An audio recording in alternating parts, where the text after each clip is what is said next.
Infertilidade é definida como a incapacidade de engravidar após 12 meses de relações sexuais desprotegidas, quando a mulher tem menos de 35 anos de idade, ou após 6 meses quando ela tem 35 anos ou mais.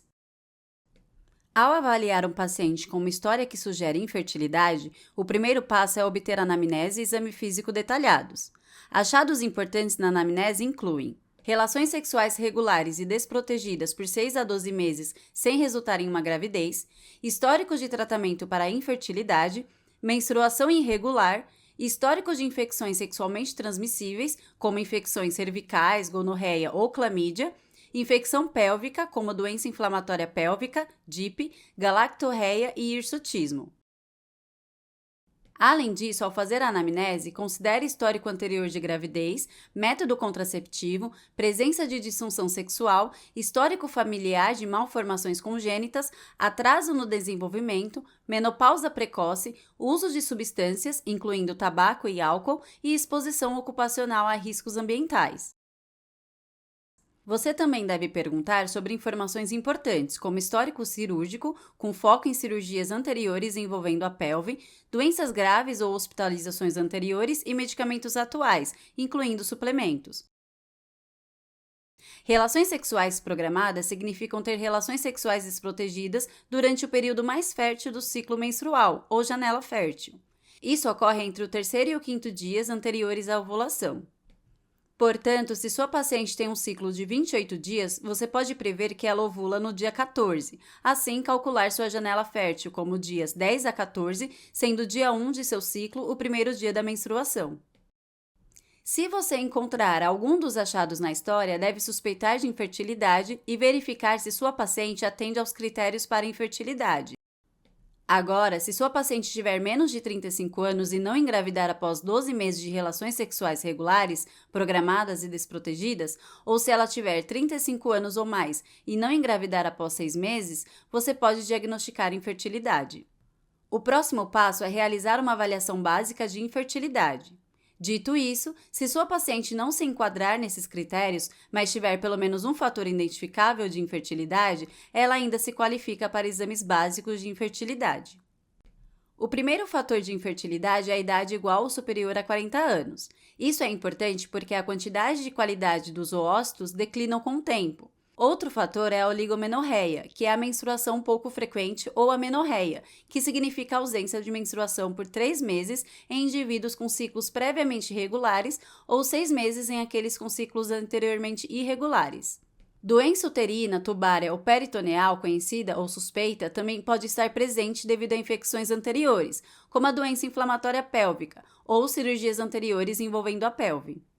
Outro fator importante é a endometriose de estágio 3 ou 4, que pode causar inflamação e cicatrização que alteram a anatomia pélvica.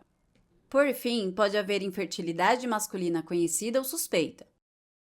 Agora, vamos discutir os exames básicos de infertilidade. As 4 principais categorias são teste para fator masculino de infertilidade, função ovulatória, anomalias estruturais e reserva ovariana. O fator masculino de infertilidade pode causar até metade dos casos de infertilidade em casais heterossexuais. Por isso, é realmente importante testá-lo junto com os fatores femininos. O teste de fator masculino é realizado por meio de uma análise de sêmen. Em seguida, o teste da função ovulatória inclui a avaliação da ovulação regular e mensal, o que é um bom sinal quando presente. No entanto, pode ser realizado um teste específico para ovulação, que inclui o nível de progesterona sérica na fase lútea, que aumenta após a ovulação, ou kits caseiros de predição da ovulação.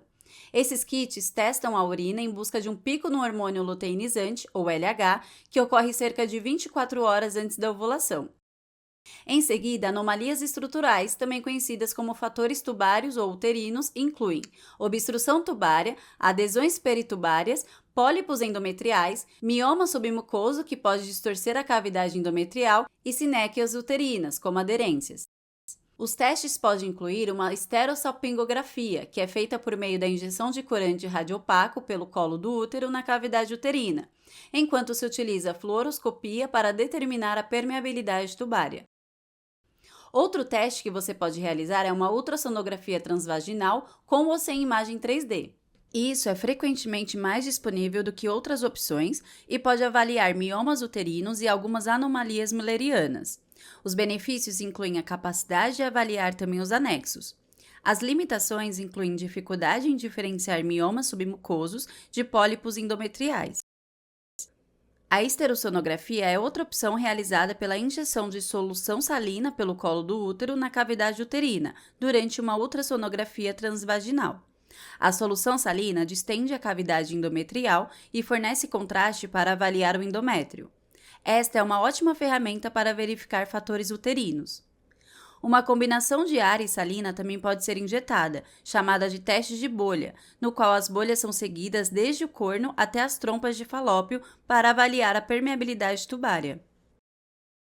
Finalmente, há a esteroscopia, que utiliza uma câmera para visualizar a cavidade endometrial. É a maneira mais direta de visualizar e tratar a patologia endometrial, mas frequentemente não é a primeira linha devido ao custo e acesso. Finalmente, a reserva ovariana representa o número de oócitos disponíveis. Normalmente, o teste é feito verificando o hormônio antimülleriano, AMH, ou o hormônio folículo estimulante, FSH, e estrogênio nos dias 2 a 5 do ciclo. Você também pode obter uma ultrassonografia transvaginal com contagem de folículos antrais, mas este é um preditor relativamente pobre para a capacidade de engravidar no futuro. Primeiro, vamos revisar o fator masculino de infertilidade, que requer análise de sêmen. Resultados que indicam teste anormal incluem baixo total de espermatozoides, baixa motilidade e ou morfologia anormal. Se algum desses for encontrado, a infertilidade masculina é diagnosticada e uma avaliação adicional com o urologista é indicada. Em seguida, verifica a disfunção ovulatória. O exame de infertilidade pode revelar função ovulatória anormal, na qual a progesterona na fase lútea da paciente está baixa, indicando que a ovulação não ocorreu, ou se os kits caseiros de predição da ovulação são negativos. Nesse caso, você pode diagnosticar disfunção ovulatória. Isso representa uma parte significativa da infertilidade feminina e pode estar relacionado à obesidade, disfunção hipotalâmica e pituitária, SOP e outras condições. Em seguida, verifique o beta-HCG para excluir a gravidez, o hormônio estimulante da tireoide, TSH, para avaliar a função da tireoide e o nível de prolactina para rastrear a hiperprolactinemia. Após obter os resultados, trate a condição subjacente e reavalie a função ovulatória depois. Em muitos casos, o histórico menstrual pode ser suficiente para avaliar a disfunção ovulatória. O histórico clínico pode ser usado para avaliar ciclos ovulatórios, pois a maioria das pacientes que ovulam terá ciclos menstruais regulares precedidos por sintomas pré-menstruais.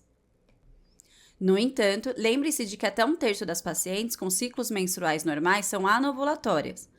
Portanto, confirmar a ovulação deve ser considerado para uma avaliação abrangente. Outra possibilidade de exame de infertilidade é a anomalia estrutural.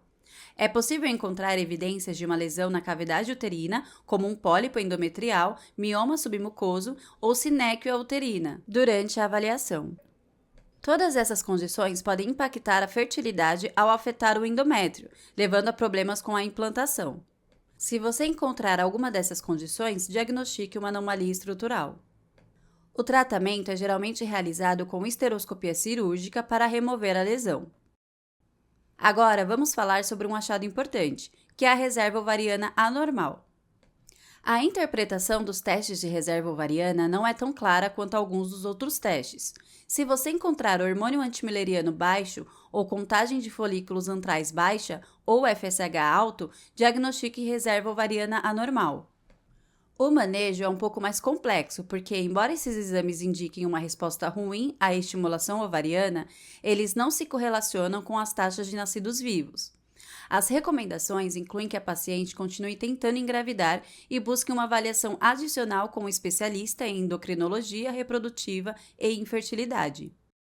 O AMH, hormônio antimülleriano normal, também não prevê taxas de nascidos vivos. Em vez disso, um AMH normal é um bom preditor da resposta à estimulação ovariana, como na fertilização in vitro. Ele não tem correlação com aqueles que tentam conceber sem estimulação ovariana e deve ser usado com cautela ao tranquilizar os pacientes sobre seu status de fertilidade. Finalmente, é importante saber o que fazer se todos os testes estiverem normais. Quando isso ocorre, sua paciente se enquadra na categoria de infertilidade inexplicada, que é diagnosticada em quase um terço dos casais. A recomendação é induzir a ovulação com medicamentos orais, como clomifeno ou letrozole, junto com inseminação intrauterina programada. Considerar uma avaliação adicional com um ginecologista e/ou médico especializado em fertilidade e reprodução assistida é incentivado. Vamos voltar aos critérios de infertilidade e falar sobre pacientes que não atendem a esses critérios e não têm fatores identificáveis de infertilidade. Nesse caso, elas devem continuar tentando engravidar. Oriente-as sobre o período fértil para garantir que estejam cientes de sua janela fértil. Se tiverem condições de saúde crônicas, trabalhe no tratamento antes da gravidez. Por fim, certifique-se de orientá-las a retornar caso atendam eventualmente aos critérios para infertilidade.